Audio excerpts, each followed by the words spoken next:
Lezi indaba zehora lesikhombisa sikwethulela zona bukhoma hekomkhulu le-SABC e-Auckland Park eGoli bukela inazi ezinohlonze kusihlwa nje. One minor point, people saying this is a cut. There's no cut in this budget. We were increasing budget, but we're not increasing by the same amount we wanted to increase with. Ihhovisi lomnyango wezemali litshele ikomiti lasephalamende ukuthi isabelo mali esethule kuleli sonto sabiwe ngendlela yokubonelela abantulayo. The two farm owners that were murdered during the fourth quarter were African and not white. Ungqongqoshe wamaphoyisa osenzo mchunu usegxeke kakhulu udaba lokuthi kuthiwe kubulawa abalima abamhlophe kuleli emva ukuthi umengameli waseMelika uDonald Trump eveze lezi izinsolo. Kamnandi ukufa because ba udena ngoku umakazi wakhe xa bephuma phayana uye walela. Lihlehliselo umhlazi ngabashuma amathathu kwephezulu icala lowesifazana osolwa ngokweba izingane ezimbili esibhedlela iDora Ngiza eGqeberha esifundazweni eEastern Cape. Ukuthola kube kwembukeli ngiyawukamukela ezindabeni zehora lesikhombisa kusihle sekunqa phambili kanti futhi ke ezihamba phambili la ku-SABC 1 Mzansi for sure kanjalo na ku-SABC Lehigh. Igama lami nginguDaud Phungula.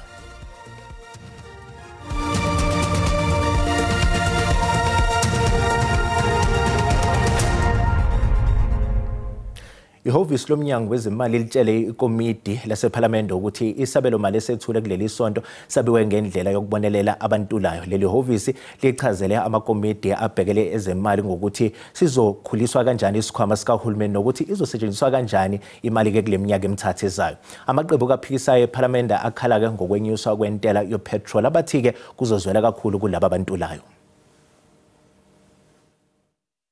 Uhlahlo lwabiwo mali luka 2025-26 luthe gqolo ukuthethisa. Amanye amaqela ezopolitiko alitshola tsola ukuba awahambisani nokwenyuswa kwerhafu yamafutha ecetywayo. Nakuba kunjalo isebe lezimali lithi oluhlahlo lwabiwo mali malungajongwa kuphela kumbandela wekwenyuswa kwerhafu yeoli. Judge this budget on whether it's pro-growth, pro-poor, just on one tax measure. I think we need to look, in my view, at the budget in totality. Isebe lithi ukuhoxiswa kokwenyuswa kwerhafu yentengo kunye nokutshintsha kokunyuka kohlumo kubangele ukuba kubekho utshintsho kwimali eqikelelwa ukuba iza kungeniswa. We had to moderate our ambitions. I must make the point, moderate our ambitions, because our ambitions, what we're talking about, has been to increase rather than to cut budgets. On the 12th, we're increasing the budget by 232 billion, and we're still increasing the budget by 180.1 billion. So we moderated our ambitions, but we're still increasing. Kulama matya wendaba ze-SABC eParlamente eKapa. Njengoba kubhekwe okhethweni lohulumeni bezindawo ngonyaka ozayo, umfelandawonye wenyunyana yezisebenzi iCOSATU kuzofanele uphumele obala malungana nokuthi weseka liphi iqembu phakathi kwe-ANC ne-SACP ezongenela ukhetho ngokuzimela. Iphini lokuqala likamengameli weCOSATU uMike Shingange uthi lo mfelandawonye wezisebenzi uzodinga ukucubungula isimo sezombusazwe eNingizimu Afrika njengoba amaqembu amabili okuyi-ANC ne-SACP kumfelandawonye ongunqantathu esekulungele ukungenela ukhetho lohulumeni bezindawo ngonyaka ozayo. Caught between the rock and the hard place. And I must say that we are quite relaxed as COSATU. We are not under pressure on this matter because throughout our existence, the political discussions are a function of constitutional structures of the Federation, including that one of the affiliates. And as we speak now, the affiliates are engaging in their own platforms. Ushingange uthi izinguquko zezombusazwe zakamuva zingase ziphuthumise izinhlelo zokuguqula umbimbi njengoba i-ANC ibukeka ilahlekelwa ukwesekwa futhi isebenzisana namanye amaqembu afana ne-DA kuhulumeni wobumbano. It shouldn't be whether it's a reconfiguration or is the party contesting the election. Because even the party contesting the election for that matter, will represent an organically reconfiguring of the alliance. Not because we are agreeing, not because we are signing some documents, but organically the modus operandi of the alliance is going to change. Kulindeleke ukuthi ngomandulo isigungu esiphezulu seCOSATU sithathe isinqumo malungana nokuthi lenyunyana izokweseka liphi iqembu okhethweni lohulumeni bezindawo ngonyaka ozayo. Ungqongqoshe wamaphoyisa uSenzo Mchunu usegxeke kakhulu udaba lokuthi kuthiwa kubulawa abalimi abamhlophe kuleli lokuza emva kokuthi umengameli waseMelika uDonald Trump evezele izinsolo. UMchunu ubekhuluma ke eTshwane ngenkathi yokwethula izibalo zakamuva zobugebengu. Ungqongqoshe wamaphoyisa uqinisekise ukuthi nakuba igameko zokuhlasela eziyisithupha endaweni zasemakhaya zabikwa kwesesine isigamu sonyaka wemali 2024-2025 lezi igameko kwangahlosiwe ngazo ukubulala abohla ngolithile. The two farm owners that were murdered during the fourth quarter were African and not white. Further to that, the two farm employees and one farm manager were also African. Yize sehlile isibalo samacala obugebengu ukuzwelonke kube nokwenyuka esibalweni samacala abandakanya ukudlwengula. Gauteng and KwaZulu-Natal contribute 19.1% and 19.9% respectively to the national total. IGauteng, iKwaZulu-Natal, iWestern Cape kanye neEastern Cape izona ifundazwe ezinyukelwe izibalo zokubulawa kwabantu bangaphezulu kwe-5,000 abantu ababulewe kuleli njengoba bebalelwa ema-63 abantu bebebulawa usuku nosuku. We are encouraged that all but one province recorded a decrease in murder incidents. That is Northern Cape, despite contributing only 2% to the national murder statistics, recorded an increase nevertheless. Okunye ukukhathazayo okuveziwe kubandakanya indaba yebhame engekho emthethweni nekhali eyisabalele kuleli kanye nebhame engaphezulu kwe-16,000 ezicekelwe phansi abakwaZidlodlo ngoNhlolanja kuwo lo nyaka. Izibalo zobugebengu zonyaka wonke zizokhishwa ngomandulo. Lihlehliselwe umhlazi ngama-30 kwephezulu icala lowesifazane osola ngokuthumba izingane ezimbili esibhedlela iDoranginza eGqeberha. Ngesikhathi ke bevele enkantolo abesifazane ababili umbuso ube usuhoxisa amacala bethweswe uSiphokazi Fumile nobengumsolwa wesibili. Ehlile amaxhala kuSiphokazi Fumile njengokuba amatyala ngakuye echithiwe. Utyatyekwa kwakhe ngezityholo zokuncedisa ekuxhulweni kwemveki ezimbini bezinsuku ezinzima kakhulu kuye. Eva kamnandi ukufa because ba udena ngoku umakazi wakhe xa bephuma phayana uye walila nangokuba umantyi esithi lichithiwe ityala ngakuSiphokazi uye waphinda walila kuba yandabona ba noba zinyembezi zovuyo. Umphathiso wezempilo eMpuma Koloni uNtandokazi Chapha umile kwelokuba ukuxhwilwa kwezintsana kwisibhedlele saseDoranginza eGqeberha ibeyile ixonciswe kakuhle. Ngokuqinisekileyo akakhange abe ngumuntu okhulelweyo. Iyabonakala ukuba ibiyinto ibiplaniwe kuba iya no-information esiyifumene iyachaza uba unamatyeli apho ebekhe waya nasekliniki wachazela uba kangomuntu ukhulelweyo. Umtyholwa ujonga namatyala amabini okuxhwila kwaye kulindeleke ukuba abuyele enkundleni ngomhla wama-30 kule nyanga.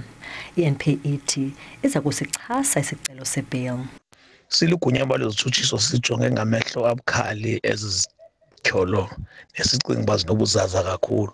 Kuyiloo nto ke sizimisele ukuba siphikisane nesicelo sebeyili sokuba aphume lo mmangalelwa kweli tyala.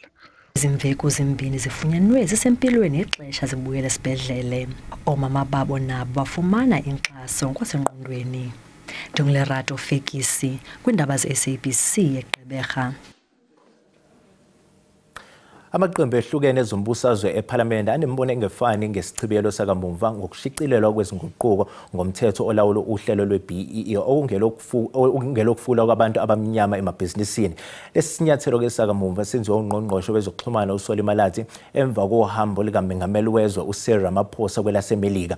Ithimba likahulumeni lilangazelela ukuthi ke kufinyelele ezivumelwaneni sokunxenxa inkampani yezobuchwepheshe yaseMelika iStarlink ngokufakwa ke ezinhlelweni zokwenza umsebenzi kuleli.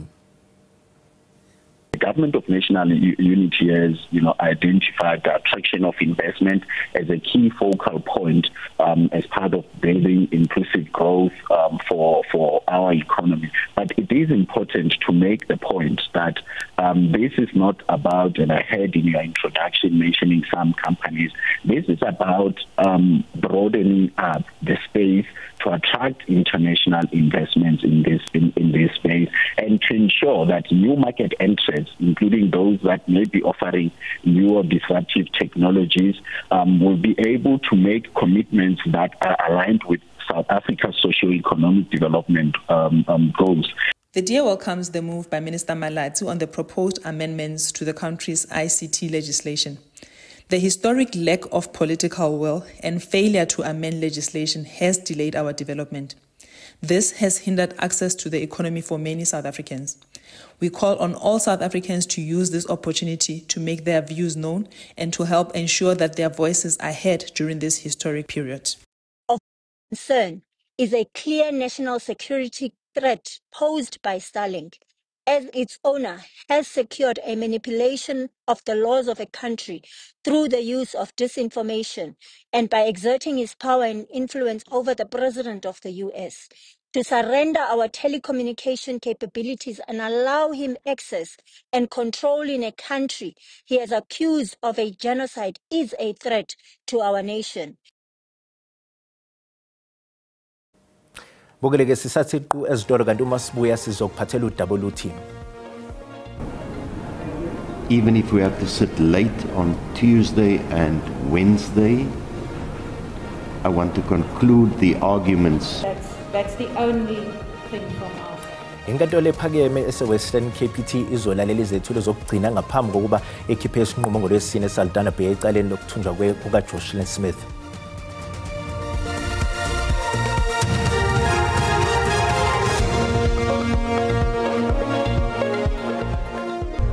Bukela sikubingelele sikwamukela uma ngabe usanda ngena odabeni oluphambili besibeke ukuthi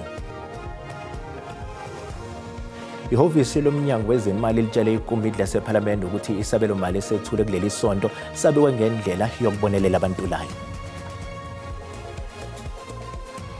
Bukela sikhumbuza ukuthi lezi indaba ziyatholakala ku YouTube na ku SABC Plus, ngena kuzo zicinge ngamagama athi SABC izindaba na kanjani uzozithola ngomjalo bazo. Lo wabe engumengameli wezwe uThabo Mbeki uthi njengoba ingqongqothela ye-G20 izobanjelwa kuleli ngasekupheleni konyaka, unethemba lokuthi izwekazi iAfrika lizosebenzisa leli thuba ukuchaza kabanzi ngemigomo egxile ekuthuthukisweni kwezwekazi. uMbeki ubekhuluma-ke nezithunywa namhlanje ekuseni ngaphambi kwesifundo saminyaka yonke iThabo Mbeki Africa Day Lecture ezobanjwa kusasa eDar es Salaam eTanzania. We are chairing the G20 as a continent, and the AU is a member of the G20.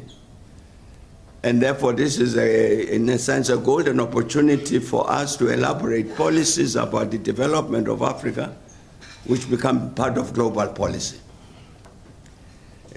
I do hope, indeed, that the contributions we've made here will help in terms of achieving that objective. Merely symbolic.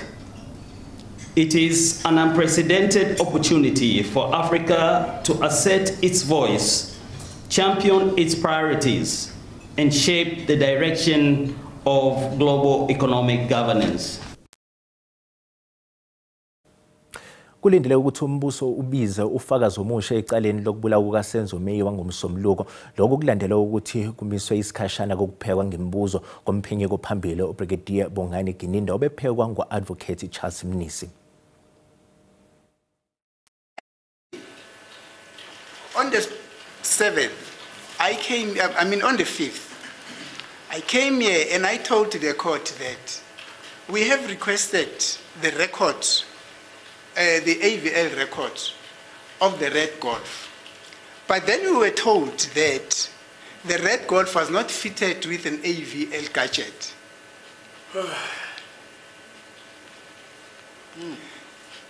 Having heard that information, we then said no, because at all times, apparently the version is at all times, they're on the arrest of accused number 1. And I'm not even referring to accused number 2. On the arrest of accused number 1, Mr. Buthelezi has been working with Sergeant Mokhula. We then would request the motor vehicle record, that's now the movement of the vehicle that was driving by Mr. Buthelezi. I also mentioned that record, that the movement of that motor vehicle that was used by Mr. Buthelezi is central to my cross-examination. Inkantolo ephakeme Western KPT izolalela izethulo zokugcina ngaphambi kokuba ikhiphe isinqumo ngolwesine eSaldanha Bay ecaleni lokuthunjwa kukaJocelyn Smith. Abasolwa abathathu ecaleni lokuthunjwa kwentombazanyana uJocelyn Smith bavele ngaphambi kwenkantolo ephakeme yase-Western Cape malungana nezinhlelo zangesonto elizayo zokudingidwa kwezethulo zabo ngaphambi kokuba kukhishwe isigwebo. Ijaji Erasmus uqinisekisile ukuthi zonke izinhlelo zizophothulwa eSaldanha Bay. We'll try our best that if we can finalize most of the evidence on Tuesday, and I don't have a particular preference. Normally on sentence the defense starts, but if the state want to start and get the witness out of the way that's in the US, we'll accommodate the parties as far as possible.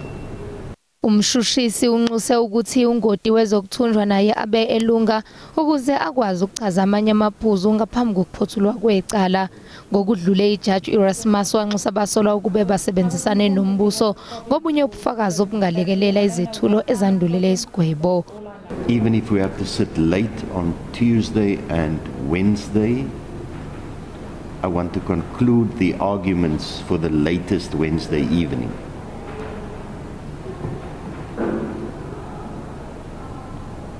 And then Thursday will be the sentence. Ukuba sethulwe ngolwesine isigwebo.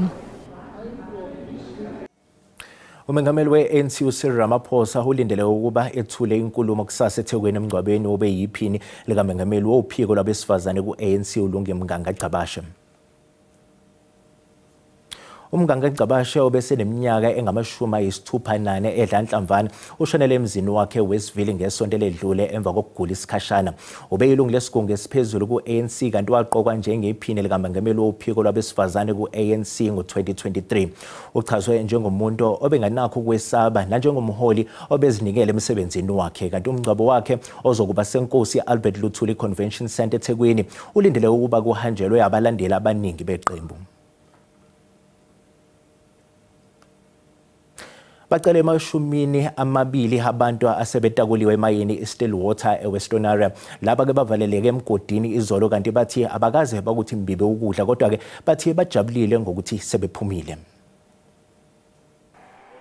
Lolu daba ligcine lifika ngisho endlebeni kaNgqongqoshe wezamagugambi wayo uGwede Mantashe oqinisekisile ukuthi abekho abashonile kulesigameko. There was no report of any injuries except the damage to the cage, and there is no fatality reported. Kwenzeka imbedumehlwana namhlanje imayini Sibanye eWestern Area ngesikhathi laba basebenza ngaphansi emathunjini nomhlaba bevaleleka. Kusuke sinamathambo amalungu omndeni ekhala ngokuthi ke iphathimandla iwashaya indiva. I want my husband alive. I'm going to make history today. Kwazi ungabi nengxaki because asiyazi ke thina even mina andiwazi umgodi uba into enjani. Laba bebevaleleke ngaphansi emathunjini nomhlaba bathi babonga umdali ngokuthi bakwazile ukuthi baphume besaphila. Shayi suku nemini singakahle. Ngikhona sithola ukudla manje so basinika namanzi. Ngoba size sakhala sathi sicela basinike bazizamele silisa amanzi kwathola akekho umuntu osinakakho. Size emoyeni bebalelwe 17 abantu asebephumile emathunjini nomhlaba kanti ke nabo laba sebephumile baqinisekisile ukuthi izisebenzi ezinye ziyakhishwa kanti ke lukhona usizo olutholakalayo lwezempilo. Igama lami nguCalvin wakwaDludla endabeni zeSABC ngibika ngaseWestern Area. Bukela umhlahlo wesimo sezulu yalandela emva kwekhefu.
mbukeli usale kahle.